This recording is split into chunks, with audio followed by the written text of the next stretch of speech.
Hermanos y hermanas, reciban un saludo desde Wheaton, en Illinois, cerca de Chicago. Estamos a unas 25 millas al oeste de Chicago y es un placer poder estar con ustedes, aunque sea virtualmente.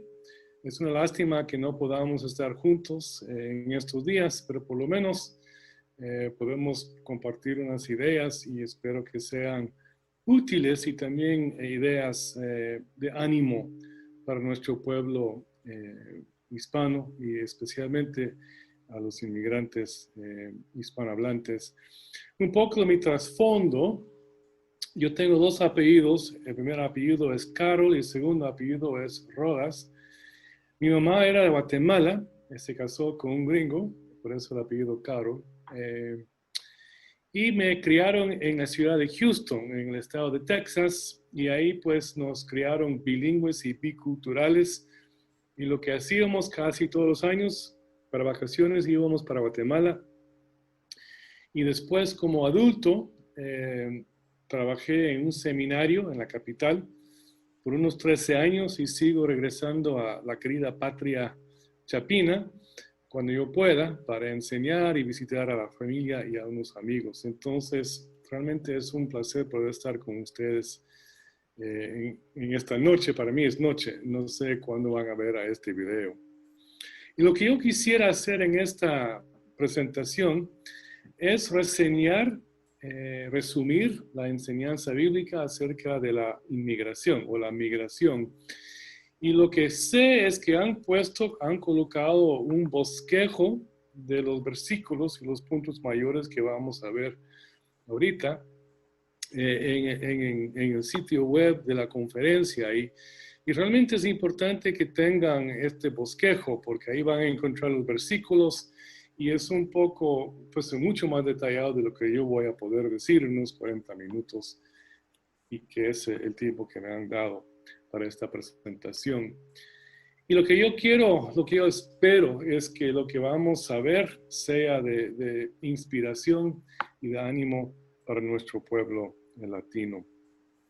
Bueno, ¿dónde empezamos la presentación? Pues yo quisiera empezar en 1 de Pedro, capítulo 1 y capítulo 2, porque el apóstol nos dice que el pueblo de Dios, los cristianos, todos somos peregrinos, nosotros todos somos extranjeros. Es decir, la fe cristiana y la vida cristiana se compara con la migración. Es una metáfora o una descripción de lo que es ser un cristiano. Somos extranjeros. ¿Por qué? Porque tenemos otro rey, tenemos ciudadanía en otro reino, también tenemos un estilo de vida diferente que los demás, somos diferentes. Pero lo que vemos es que para mucha gente, pues esa es solamente una metáfora, una descripción de ideas. Pero para los inmigrantes no solamente es una idea, una descripción metafórica, sino también es una vivencia, una experiencia real que tienen. Y lo que nosotros podemos decir es que la gente que es inmigrante, realmente ellos pueden palpar mejor lo que está enseñando el apóstol Pedro. Y lo que yo también les puedo decir es que nosotros como latinos podemos decir que tenemos una contribución única para la iglesia en este país. Esta es nuestra vivencia y nuestra experiencia. Y tal vez nos toca enseñarles a los demás qué es ser un peregrino y un extranjero en un país ajeno y una cultura ajena al reino de Dios. Y si la migración es tan fundamental como metáfora, lo que podemos ver también en la Biblia es que es un tema central por toda la Biblia, empezando con Génesis hasta Apocalipsis, vemos el tema de la migración. Pero ¿dónde vamos a arrancar esta enseñanza? Lo que pasa en este país, y esto es muy normal, he visitado a varios países en los últimos 3 años, he estado en Argentina, en Guatemala, en México, he estado en Australia, la Gran Bretaña y Francia. Y todos están luchando con el tema de la migración porque están recibiendo a centenares de miles de inmigrantes. Y muchas veces en esos contextos, cuando empiezan a hablar del tema, empiezan con la cuestión de la legalidad, si uno tiene o no tiene documentos, si uno tiene o no tiene un estatus legal ante el gobierno. Y eso es muy natural y es necesario. Pero lo que yo quisiera hacer en este tiempo de enseñanza es decir que realmente yo quisiera empezar con nuestra humanidad. Muchos que empiezan con la legalidad empiezan con Romanos 13. Pero si empezamos con el concepto de nuestra humanidad, vamos a la primera página de la Biblia, Génesis capítulo 1. Y ahí vemos que todo ser humano es creado a la imagen de Dios. Todo ser humano tiene valor, tiene, tiene valor ante Dios y debe tener valor ante los demás. Y cuando pensamos en la imagen de Dios, tenemos que pensar en qué significa ese concepto y realmente en el mundo antiguo significa mucho más que el valor inherente de un ser humano. También tiene la idea de potencial. Si leyéramos el pasaje en Génesis capítulo 1, versículos 26 a 28, vemos que estamos para reinar y estamos para reinar con Dios en este mundo. Somos sus representantes. Esto ya nos habla de nuestro potencial. También en el Medio Oriente antiguo eran los reyes que tenían el concepto sobre ellos de ser creados a la imagen de Dios. Ellos eran en carne la representación de sus dioses. Era un privilegio real. Lo que vemos en Génesis capítulo 1, este concepto no se limita ahora al rey. Este concepto ya es una descripción de la humanidad entera. Tenemos valor, tenemos potencial y tenemos un estatus real. Es decir, somos especiales. Y aquí es donde debemos pensar en empezar el tema de la migración. Les voy a dar un ejemplo donde podemos ver el impacto de empezar en este tema, en este pasaje. Si pensáramos, por ejemplo, en la cuestión del DACA, el famoso DACA, muchos quieren pues excluir a nuestros jóvenes. Pero si podemos empezar la discusión aquí, el argumento ya es, ¿cómo podemos facilitar todo el potencial de nuestros jóvenes para el bien nacional?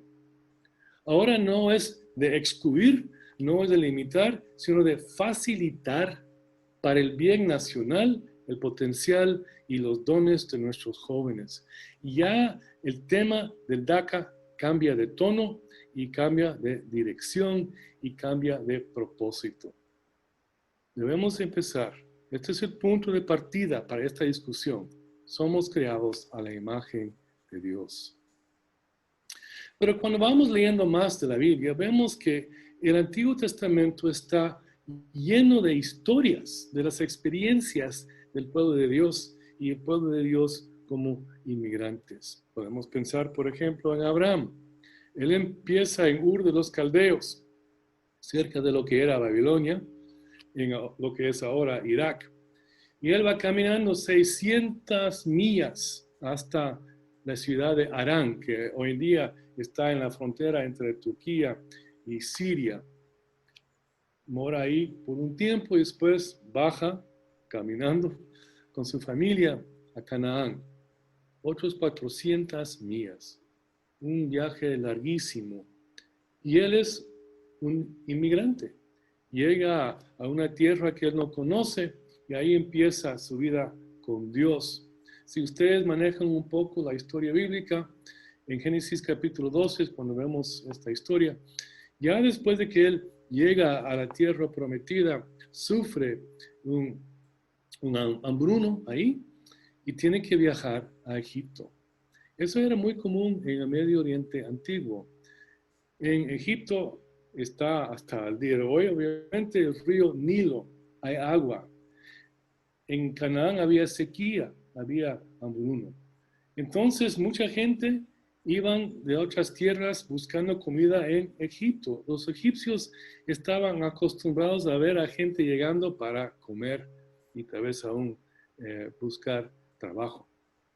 Pero si ustedes conocen la historia, cuando ellos se acercan a la frontera con Egipto, él dice a su esposa Sarai, hay que decirles que eres mi hermana y no mi esposa.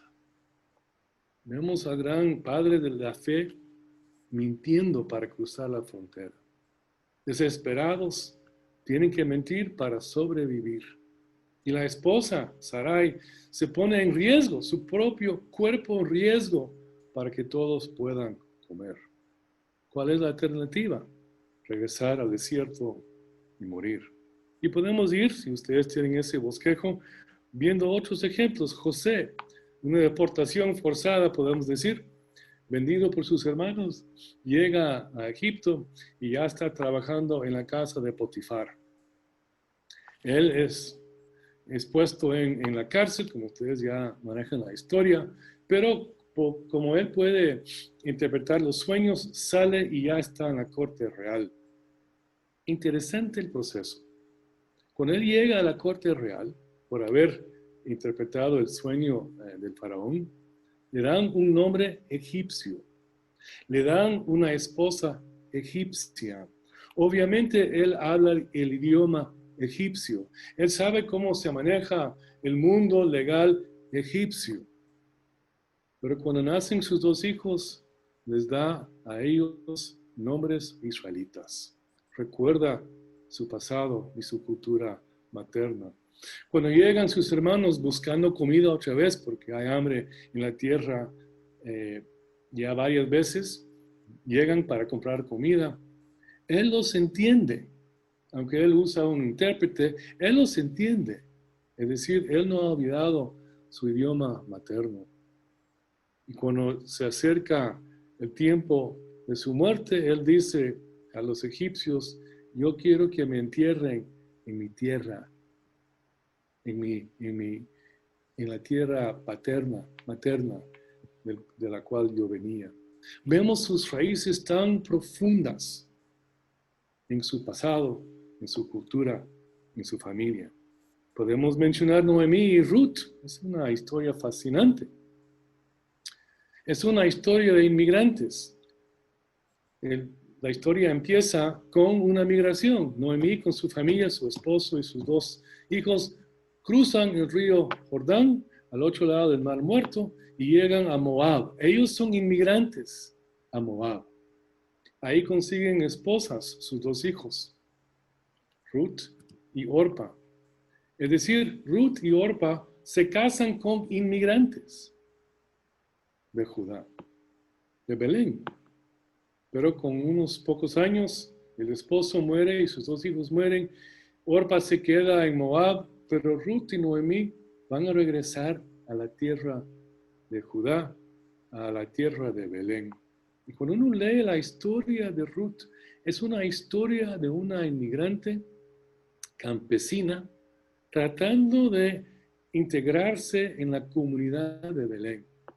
Cuando ella llega a Belén, las mujeres salen y abrazan llorando a Noemí y ni hacen caso a Ruth. Al final del libro, ya casada, ya con un hijo, Obed. Las mujeres de ese pueblo que al principio no le hacían caso, dicen a Noemí, ella te ama más que 7 hijos. Y el hijo que nace, Obed, es bicultural. El papá es Booz. Y Booz es de Belén. Nacional, diríamos hoy en día, ¿verdad? Casado ya con una extranjera, Ruth. Y el hijo, mita. Eso es mi caso. Yo, mita, medio guatemalteco y medio gringo, aquí estamos. Y lo que es tan bonito es que al final del libro de Ruth vemos la genealogía de David que conecta también con Jesucristo. Ruth está en la línea real del Mesías. una campesina inmigrante. Podemos mencionar otros casos como Jeremías y el pueblo que estaba en Babilonia, Daniel, Ezequiel, Esther, Esdras y Nehemías. Esdras y Nehemías, podemos hablar de una migración de regreso a su país. Ezequiel y Daniel y Esther, pues, en lo que era Babilonia. Y Daniel es un caso muy interesante. Él es llevado a Babilonia con sus 3 amigos y le dan otra vez otro nombre, un nombre de esa cultura, nombres que reflejan los dioses paganos de Babilonia. También empiezan a enseñarles la cultura, el idioma, la ciencia, la política, la literatura de Babilonia. Están entrenándoles para que sirvan al imperio. Pero este es el imperio que invadió a su tierra. Es el imperio que destruyó a la capital. Es el imperio que en la invasión seguramente mató a sus familiares y a sus amigos. Un hombre educado, fino, tal vez una familia pudiente, por eso él puede leer y están listos este tipo, este joven. Eso ya todo perdido por la invasión y la imposición del gobierno babilónico en Judá. Ahora, ¿qué serían las emociones de Daniel?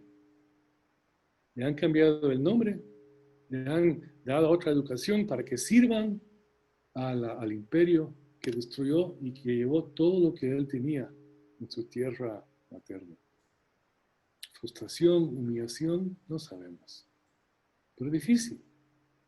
Y lo que vemos es que él y sus amigos tratan de negociar algo con las autoridades. Y si ustedes conocen la historia en Daniel capítulo 1, sabrán que lo que él y sus amigos negocian es la comida. Y uno dice, pues eso es algo extraño, pero ¿por qué? La comida es una marca de una cultura. Si uno llega a Guatemala, hay que comer frijol negro, hay que comer tacos, enchiladas, ¿verdad? El guacamole, un sinfín de cosas que son así las tortillas guatemaltecas, que son algo pequeñas y gruesas, no como las mexicanas. Esas son cosas meramente guatemaltecas, chapinas. Y cuando uno llega a una casa de guatemaltecos, lo que van a hacer es cocinarles una comida guatemalteca. ¿Sí? Es una marca.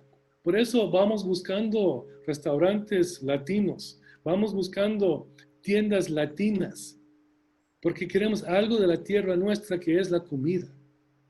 ¿Qué es lo que comemos para Nochebuena? Tamales y frijol negro, si son guatemaltecos. Y el tamal guatemalteco, no el tamal mexicano. ¿Qué es lo que comemos para los cumpleaños? ¿Qué de la comida para una quinceañera? Es decir, un sinfín de cosas que representan nuestra identidad latina. Entonces, cuando ellos están negociando la comida, como no pueden negociar sus nombres ya, no pueden negociar su lugar en la corte real, no pueden negociar el currículum que tienen que aprender. Lo único que pueden negociar es su comida. Y es una declaración cultural que somos judíos. Y en el texto de ese libro, lo que vemos es que ellos son fieles a su religión, a su fe y a su identidad como judíos. Una historia fascinante. Inmigrantes en el libro de Daniel. Otra cosa que podemos ver es la legislación del Antiguo Testamento, es decir, las leyes. La historia humana es la historia de la migración. No importa cuál país del mundo, en la historia humana, todos están impactados por la migración.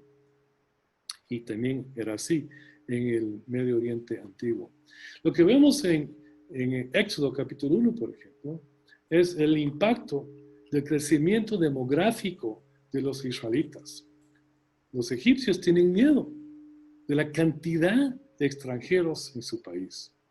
Tienen el temor de que ellos se van a levantar en contra de ellos.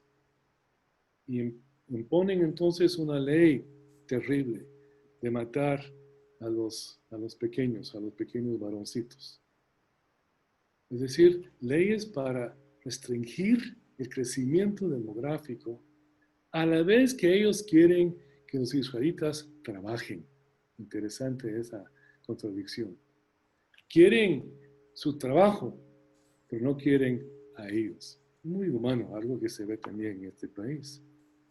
Pero cuando vamos a Israel, vemos que en sus leyes, que tiene una cantidad muy grande de leyes en cuanto a inmigrantes, algo único en todo el Medio Oriente antiguo, vemos la provisión legal para varias cosas. El trabajo, descanso, la ley del sábado incluye también al extranjero.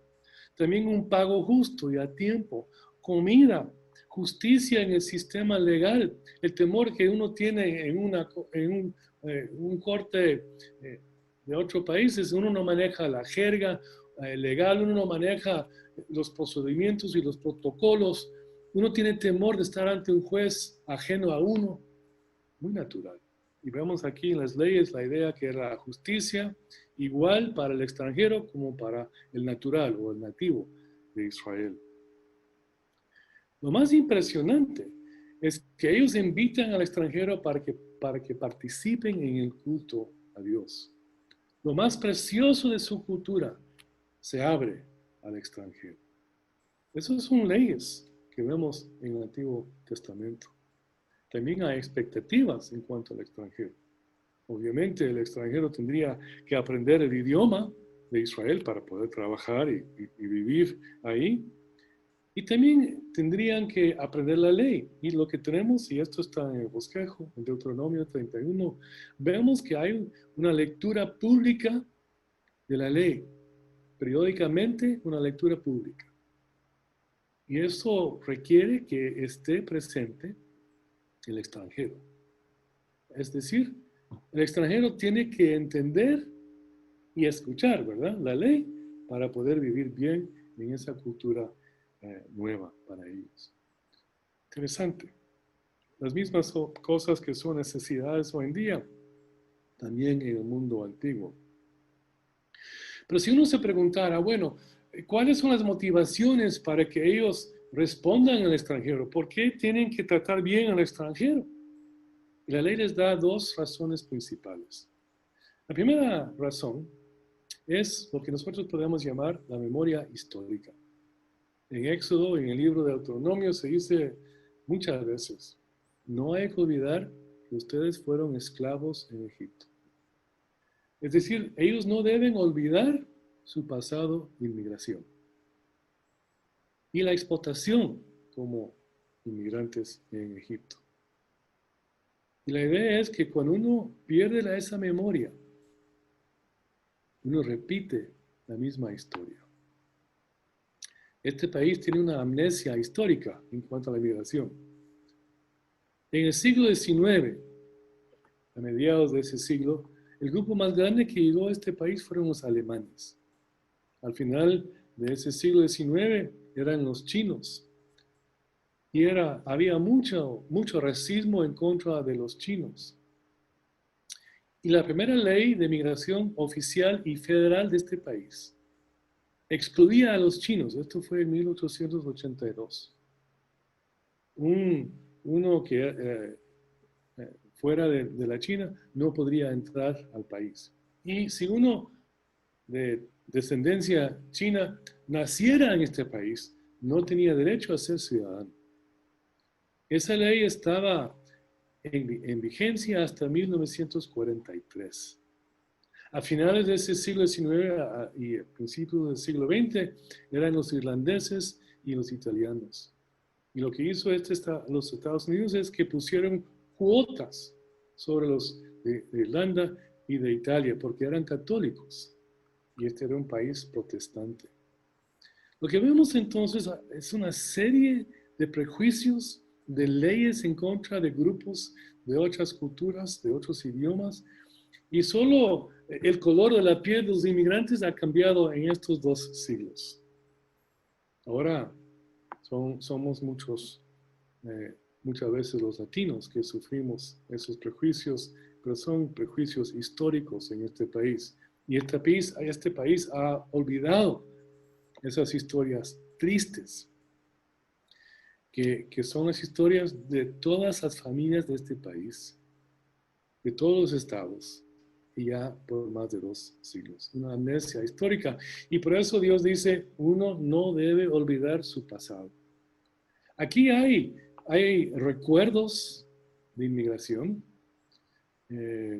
Por ejemplo, en este país, no sé si ustedes conocen el famoso día de San Patricio. Todos se ponen así, se visten de verde, como una memoria de los irlandeses. Gran fiestas, van tomando cerveza, desfiles. No fue así al principio. Mi abuelo, lado de mi papá, era un inmigrante irlandés. Sufrió prejuicio y rechazo. Pero esas historias tristes de los irlandeses, de esas historias no se habla. Amnesia. Y celebramos con cerveza y así vestidos de verde. Amnesia.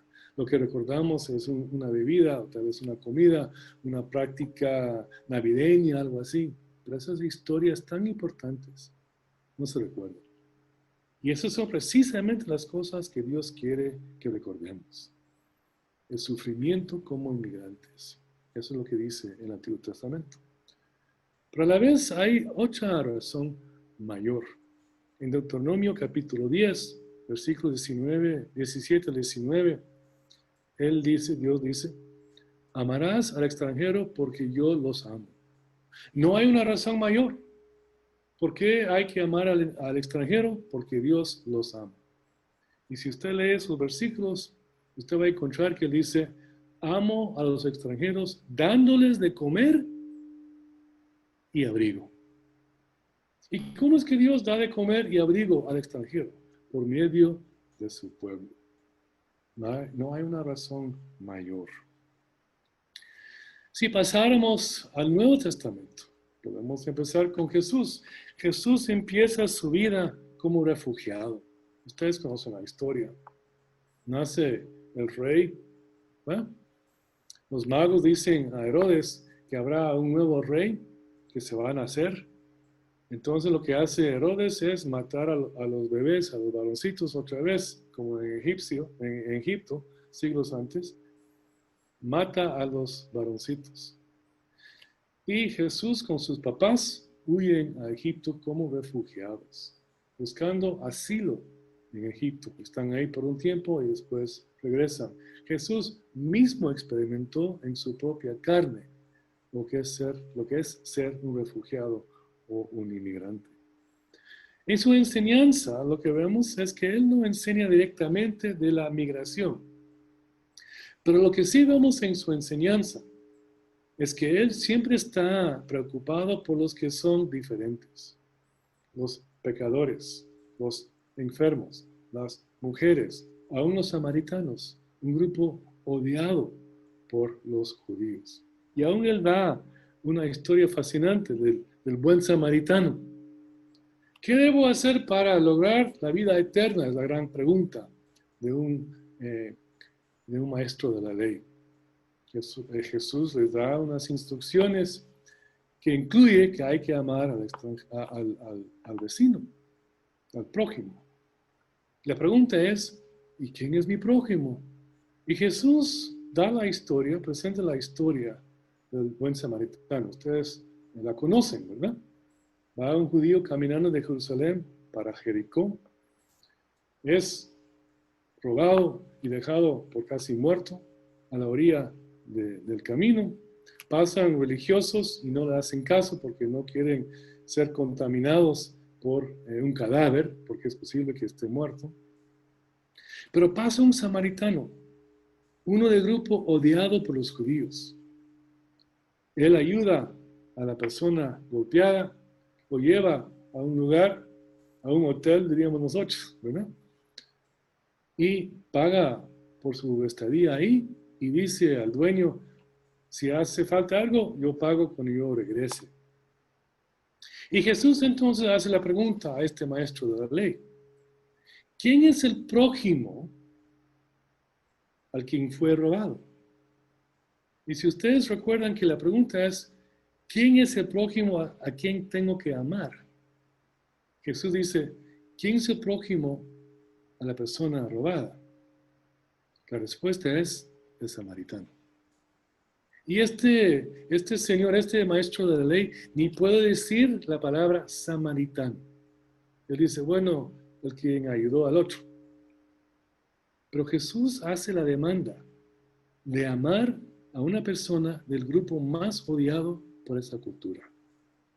Siempre personas excluidas son el blanco del cuidado del Señor. Podemos hablar también de la estrategia de la iglesia primitiva. Tenemos la gran comisión de Mateo 28, que es como un mandado a inmigrar, ¿verdad? Hay que ser discípulos de todas las naciones. Eso requiere que estemos moviendo.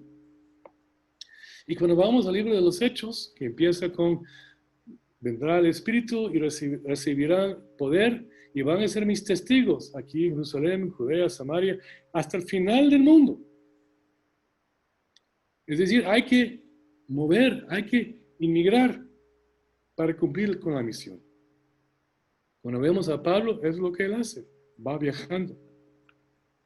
Y su grupo de ayudantes, la gente que está ayudándole en la labor de plantar iglesias, son gente de varias culturas y varias etnias. Es un equipo multicultural y es una estrategia de diáspora, aún con la iglesia primitiva. Y lo que vemos en la iglesia primitiva, hay tensión entre los varios grupos. Pero Dios dice, no hay judío ni griego, esclavo ni libre. ¿Por qué hay que decir eso? Porque había tensión en la iglesia misma entre gente de diferentes culturas, etnias e idiomas. Esto no es nada nuevo, hermanos. Pero vemos que Dios siempre está viendo la cuestión de la migración y la diáspora. Y lo que Él demanda de los ancianos y del pueblo entero es que tengan una hospitalidad misericordiosa.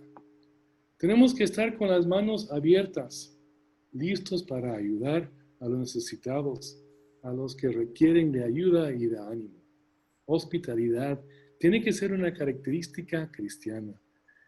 Y la cena del Señor, en la cena del Señor todos llegamos como pecadores. No importa nuestro trasfondo, no importa nuestra cultura, ni raza, ni idioma. Ante esa mesa todos somos iguales y todos somos necesitados y todos somos un solo cuerpo de Cristo. Vamos entonces desde Génesis hasta las epístolas y aún llegando a la visión del cielo en Apocalipsis capítulo 7, donde todos están ahí en sus idiomas, en sus culturas, alabando al Señor. Vemos del principio hasta el fin en la Biblia que Dios está involucrado en y a favor de los inmigrantes, especialmente los inmigrantes que son de su pueblo. Hermanos, espero que estas enseñanzas hayan sido de ánimo para ustedes. Dios está interesado en sus vidas. Dios está interesado en ayudarles. Dios está interesado en animarles para que puedan cumplir con su misión que veremos en el sermón más adelante. Pero también Él quiere que nuestras familias tengan éxito y que podamos echar raíces en donde Él nos lleva. Estos son días difíciles con la cuestión del DACA y la administración, el gobierno, el régimen de este gobierno, que tiene, como todos sabemos, un tono muy anti-inmigrante. Lo que vemos, a pesar de eso, es que somos millones, como 11 millones. Y entre estos millones, 11 millones, a millones de creyentes, plantando iglesias, cumpliendo con la misión de Dios, evangelizando, ayudando, siendo testimonio y testigos de la gracia de Dios. Dios está con nosotros, hermanos. Y nosotros podemos, como empezamos diciendo ya hace como media hora atrás, podemos decir que Dios nos trajo con un propósito, para cumplir con la misión, no solamente para ganar una vida nueva. Muchas veces venimos por esa razón. La razón es mayor y más grande que eso. Estamos para cumplir con la misión y a través de enseñar a la iglesia mayoritaria lo que es ser extranjero y peregrino en este mundo.